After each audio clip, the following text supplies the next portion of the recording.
ఈరోజు పిల్లలు బగారన్నం వండమన్నారు. నేను బగారన్నం వండుతున్నా. పిల్లలు కదండి నెయ్యితోటి చేస్తున్నా. గిన్నె వేడెక్కింది.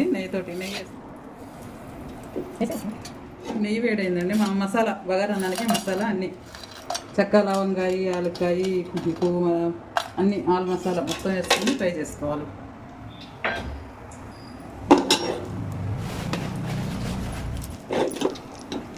ఉల్లిపాయ, పచ్చిమిర్చి, పుదీనా, కొత్తిమీర. చూడండి మసాలా ఫ్రై అయిపోయింది కదా, ఉల్లిపాయ వేసుకోవాలి.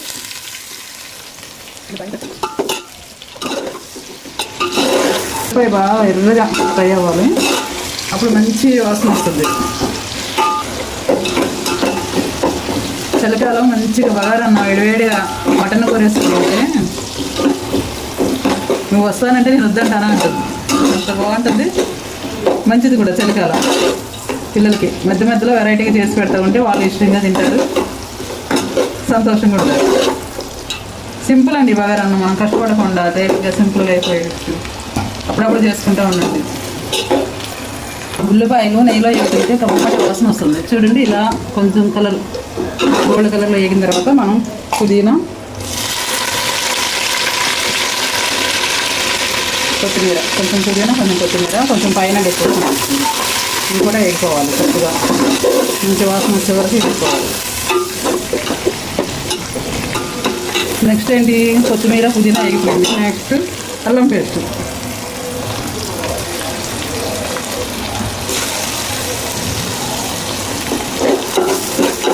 అల్లం పేస్ట్ మంచి పచ్చివాసన పోయే వరకు ఇట్లా వేయించుకోవాలి.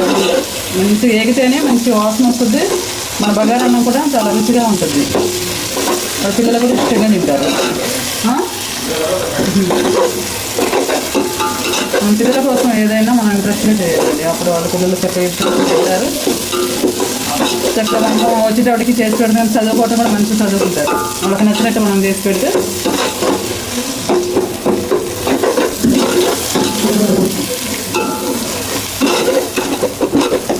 ఇలా రెడీ అయిపోవాలన్నీ.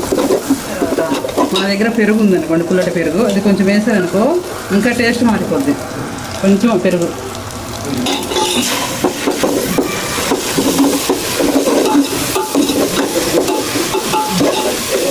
ఇలా మంచిగా ఎర్రగా అయిపోవాలి. మనం వాటర్ పోసుకోవాలి. 4 గ్లాసుల బియ్యానికి, మామూలు బియ్యమేనండి, బాస్మతి రైస్ కాదు, మామూలు రైసే. 9 గ్లాసులు పోస్తున్నాం. ఎందుకంటే ఈ బియ్యం అన్నం బాగా ఎక్కువ అవుతుంది.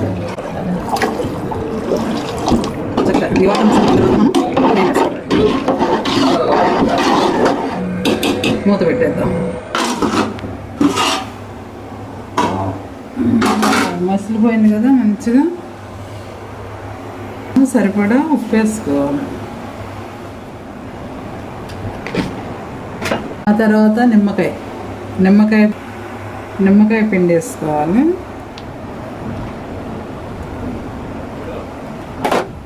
నిమ్మకాయ పిండటం వల్ల అండి కొంచెం అన్నం పొడి పొడిగా ఉంటుంది, రుచిగా ఉంటుంది. బగారన్నం చప్పగా ఉండకోకుండా తింటా ఉంటే రుచి ఉంటుంది.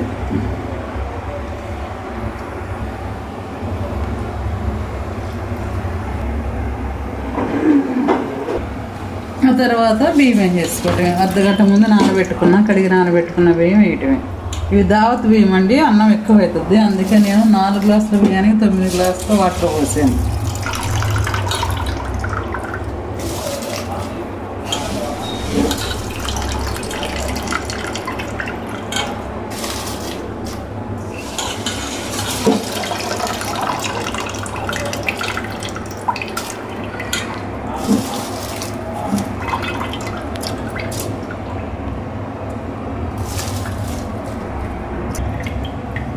మనము బగారన్నం ఇంట్లో వరకే కాబట్టి బాస్మతి బియ్యం కన్నా మన మామూలు బియ్యమే రుచిగా ఉంటుంది, బాగుంటుంది. పిల్లలకి పెట్టినా కానీ ఇది మంచిగా ఉంటుంది. ఏదైనా ఫంక్షన్లో వాటికంటే మనం బాస్మతి రైస్ వాడతాం అనుకోండి. ఇలాంటప్పుడు ఎప్పుడు వండుకునేటప్పుడు మాత్రం ఈ బియ్యమే వాడుకోవాలి. బియ్యం వేసిన తర్వాత ఇట్లా ఒకసారి కలిపేసి, ఎక్కువ కలపొద్దు, ఒకసారి కలిపేసి మూత పెట్టడమే. ఒకసారి కలిపి మూత తీసుకోవాలి.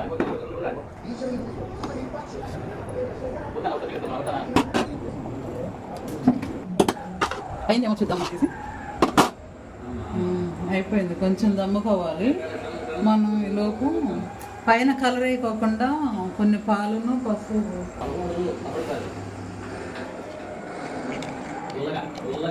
అన్నంలో కలర్ వేయకోకుండా పాలల్లో కొంచెం చిటికెడు పసుపు వేసి పైన వేస్తే మంచి కలర్ వస్తుంది.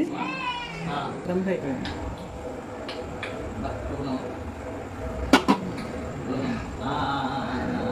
నెక్స్ట్ కొంచెం నెయ్యి పైన నెయ్యి పోసుకోవాలి. ఇట్లా నెయ్యి పోసుకుంటే మంచి వాసన ఉంటుంది, రుచి ఉంటుంది.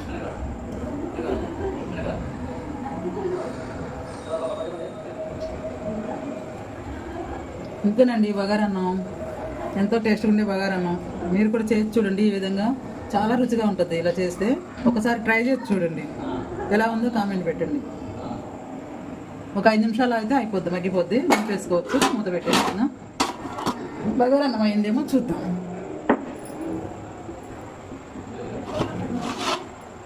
వావ్, సూపర్ అయింది, సూపర్ అయిపోయిందండి.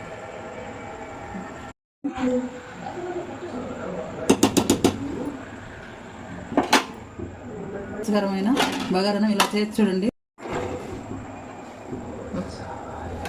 అయిపోయిందండి బగారన్నం. చూడండి, ఇట్లా పొడి పొడిగా వస్తుంది, బాగుంటుంది. పిల్లలకి కూడా ఇష్టంగా తింటారు, చాలా రుచిగా ఉంటుంది. ఇలా బగారన్నం ఈ పద్ధతిలో చేశారంటే మీకు ఈజీగా ఉంటుంది. ఒకసారి ట్రై చేసి చూడండి. వంట చేయడం రానాలకు కూడా చక్కగా ఈజీగా వస్తుంది. చేసుకోండి, బాగుంటుంది, రుచిగా ఉంటుంది. ఎవరైనా చక్కగా చేసేయచ్చు. అంతేనండి, బగారన్నం అయిపోయింది. ఇక పిల్లలకి పెడతాను. చాలా రుచికరమైన బగారన్నం రెడీ. బాయ్ అండి.